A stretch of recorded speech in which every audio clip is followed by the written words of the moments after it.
Johnny through a group called Justice Ministries that I got involved with. His mom's name was Mary Ray. She was at a meeting again, said, can you just write my son?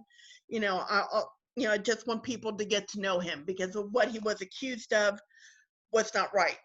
So he was accused of killing, and it was a burglar or robbery at a quick store that went wrong. And Johnny was in the car. He was not in the store at all. He did not pull the trigger. This is my theory, that he was not involved. He was, again, one of those wrong place, wrong time. And everybody else started pointing fingers and said, he did it.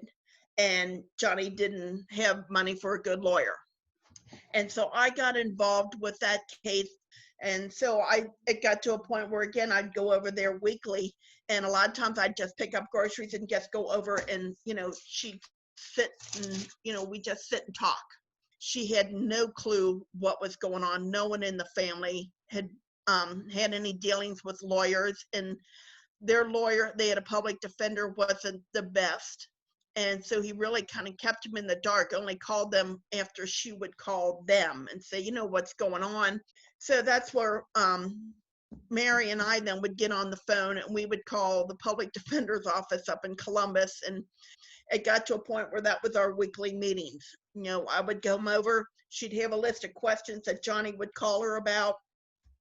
And then we'd sit and talk to the public defender saying, what do we do about this? If you're not going to come down and help us, what can we do? And that's how we got really involved with his case. She had a daughter, Kim. Kim was by far the most adamant about, helping her brother out. We would go to events, and again, we'd bring our handful of petitions to get people to sign.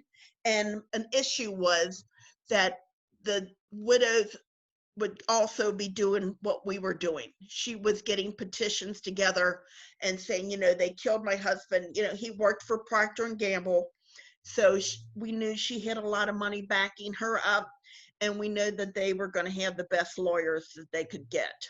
And so I really feel Johnny didn't have a case, that he knew he was fighting, a hard battle. The guards were hard on him. The inmates kind of knew what was going on, but there was nothing that they could do, because the letters that I would get from him were just, he'd kind of pour his heart out. And I think he could talk to me because he knew I wasn't going to talk to nobody, but he didn't want to tell his mom what was going on, but he had to tell somebody. So I kind of feel like we really got a really close-knit kinship together.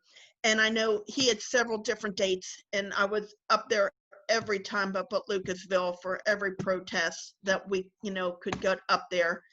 And, but then finally when he says, I know this time they're going to do it, he asked me to go and be his witness in the execution chamber.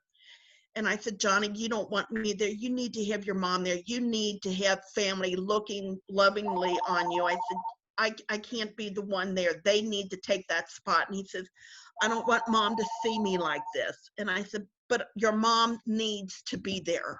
She wants to be there. And so that's what happened. And I said, I will be outside. I says, I will walk that fence with you. I walked up to the fence and nobody stopped me. I was the only one who went up. And I can picture it. And I walked that fence when the hearse went by. And I thought, I'm still here. I won't forget you. And it took me a long time after that to go back up for another execution, because my heart was just ripped out. So and it just proved that we can't keep this. We have gained nothing by this. All we're doing is killing more people. And what the hell are we gaining from that? Nothing. So I just keep fighting. Just keep fighting.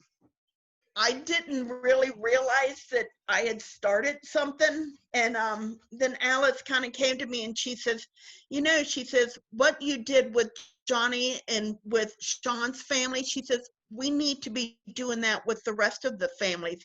So Families That Matter was this amazing project that was really born out of the anti-death penalty work that was happening at IJPC. And the state was merging a lot of its efforts, its organizing efforts, and IJPC was very much the hub of much of that. And through some very dedicated abolitionists and some great lawyers, we were able to early on really merge in some of these efforts. And what came of that were family members that saw the support that had been offered to them based on the connections they had. And then they started having some conversations about how could we do this for others. So one of the early cases of execution was Johnny Byrd, and his family was very involved, very involved. And who really emerged as a leader there was his one sister. And she not only led that campaign, but she brought forward this desire to create something for families like her. So Kim really started by drafting a letter that we sent to all the death row inmates from Hamilton County. And Hamilton County had a large presence on death row at that time. So it was a good number of people we started with. And the letter came from her. And it was significant because people saw that as Johnny's family reaching out to them. So one piece that emerged from that was this peer group that emerged, that we came together monthly. And at this point, people are coming from all over the state, because though the letters went to the guys from Hamilton County, they shared it with other people. And then, people from Lorraine were like, well, can we come to your meetings? And this monthly meeting emerged that was just this peer-driven, peer support, get together, talk about what's happening, generalities about what's happening, also some specifics, but also real personal. And so that was one piece. And some families got real involved with that. There was another piece that emerged that was educational. And that's where college classes, churches, they wanted to hear these voices too, because they wanted to get a sense of how this thing that we as a society were saying is what we wanted our tax money doing. This is what we were calling justice. How did that affect others? And we weren't just at that point talking about the crime itself. We were talking about larger communities, larger families. So from that, we did lots of trainings, and people just started sharing their stories. Families That Matter was born from the needs of these people. They all have stories to tell, stories that need to be heard by many people if we are to understand the real impact of executions on our society. And I think it gave good expression to people, and I think a lot of people learned a ton from their stories. And then the piece that got the most press, and in some ways maybe had the greatest impact that one could measure, was that advocacy piece. And so what emerged from there were some clemency campaigns. Some were successful, some were not. Lots of legal support, not that we were lawyers, but we were able to support them and their defense teams in different ways, maybe at the community level.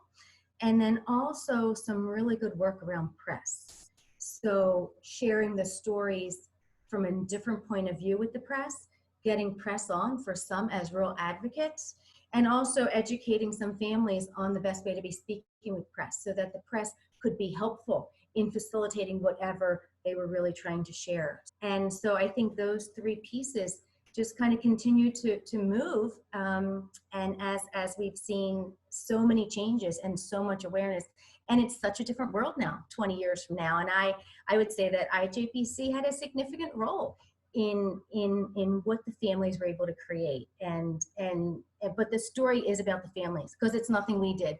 We were connectors in many different ways, but it was this real peer family driven effort that was really amazing to watch.